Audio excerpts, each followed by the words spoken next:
सच के लिए बेखौफ बेबाक जंग, वर्तमान क्रांति न्यूज 24 के संग।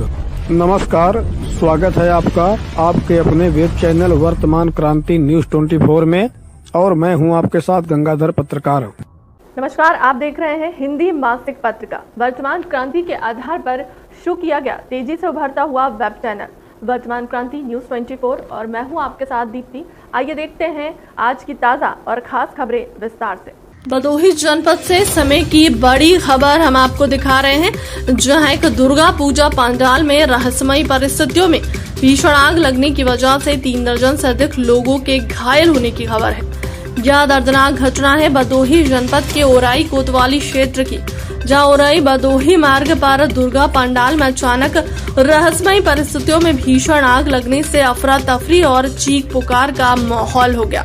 पंडाल में आग लगने के बाद स्थानीय लोगों ने किसी तरह से काफी मशक्कत करने के बाद आग पर काबू पाया, मगर तब तक कई लोग आग की चपेट में आ चुके थे। इस हादसे में अब तक 3 दर्जन से ज्यादा लोगों के बुरी तरह झुलसने की खबर है, जिनको स्थानीय अस्पताल में भर्ती कराया गया है और कुछ गंभीर लोगों को BHU ट्रॉमा सेंटर वाराणसी के लिए रेफर किया गया। सूचना पर पहुंची पुलिस और उनके आला अधिकारियों ने सभी घायलों को अस्पताल में भर्ती करा दिया है। आग लगने के कारणों का पुलिस पता लगा रही है। इस पूरे मामले में जिलाधिकारी गौरांग राठी और पुलिस अधीक्षक डॉक्टर अनिल कुमार मौके पर पहुंचकर अपनी देखरेख में झुलसे लोगों का उपचार करवा रहे हैं।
ये ओराई कस्बे में 9 बजे के आसपास यहाँ पे एक दुर्गा पंडाल था, उसमें अचानक से आग लग गई। चूँकि उस समय आरती का समय था, तो इसमें काफ़ी लोग थे।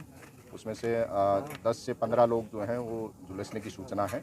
जो घायल हैं उनको तुरंत सूर्या ट्रॉमा सेंटर भेजा गया, और अभी कुछ घायलों को BHU ट्रॉमा सेंटर के लिए रवाना किया जा रहा है। सर, कितने लोग गंभीर हैं, पता लगा? अभी उनका असेसमेंट हम लोग हॉस्पिटल में पहुंच के जो CMO की टीम है वो कर रही हैं, और जो घायल हैं उनको तुरंत हम BHU ट्रॉमा सेंटर, पुलिस और डॉक्टर्स की जो टीम है हमारी, एम्बुलेंस में भेज रहे हैं। सर, इस पूरे प्रकरण में किस तरह की अपडेट है, कैसे ये हुआ था, कितने घायल? करीब 9 बजे करीब की घटना है। दुर्गा पूजा पंडाल में जहाँ पे आरती चल रही थी, उस समय आग लगी। करीब 150 लोग वहाँ पे उस समय मौजूद थे। करीब 35 लोगों की वर्तमान में जानकारी मिली है, जितना नोट हुआ है। 3 जगहों पे एडमिट हुए अलग अलग, CHC गोपीगंज, आनंद हॉस्पिटल और Surya trauma centre. Surya trauma centre से करीब 8 लोगों को, जिनके डिग्री ऑफ बर्न्स कम थे, उनको बेसिक उपचार देके यहाँ पे ट्रीट किया जा रहा है। 12 लोग करीब रेफर हो चुके हैं BHU ट्रॉमा सेंटर के लिए। इसके अलावा आनंद से भी करीब 7 लोग रेफ़र हो चुके हैं। तो इस हिसाब से करीब 20 लोग टोटल हम लोग BHU के लिए रेफ़र कर चुके हैं। बाकी 15 लोगों को लोकली मैनेज किया जा रहा है। अभी 50% बर्न वाले करीब 30 से 40% केसेस हैं। BHU में ऑलरेडी बात हो गई है मेरी, वहाँ पे ट्रॉमा सेंटर तैयार है, टीम तैयार है, तो हम लोग उनको बेस्ट से बेस्ट सुविधा जल्दी दे पाएंगे। एम्बुलेंसेस पर्याप्त हैं। बाकी जो अभी अपडेट क्या है पेशेंट्स का, वो BHU से एक बार कोऑर्डिनेट करके बता रहे हैं। सर, किस वजह से आग लगी है कुछ स्पष्ट? अभी प्रथम दृष्टया जो समझ में आया है वो शॉर्ट सर्किटिंग का संज्ञान सामने आ रहा है, बट अभी इलेक्ट्रिकल टीम एक बार देख रही है वहाँ पे, और इसमें हम लोग बाद में विस्तृत जांच होगी। और प्रथम दृष्टया ये है, अभी फर्स्ट टारगेट पेशेंट्स को अटेंड करना है कि एक बार वो ठीक हो जाए। पैरेलली इसके साथ हम ये भी देख रहे हैं कि कारण क्या रहा है जिसके कारण ये आज भीषण आग लगी। फिलहाल के अब तक की खबरों में इतना ही। देश दुनिया की तमाम बड़ी खबरों के लिए बने रहे हमारे चैनल के साथ। नमस्कार।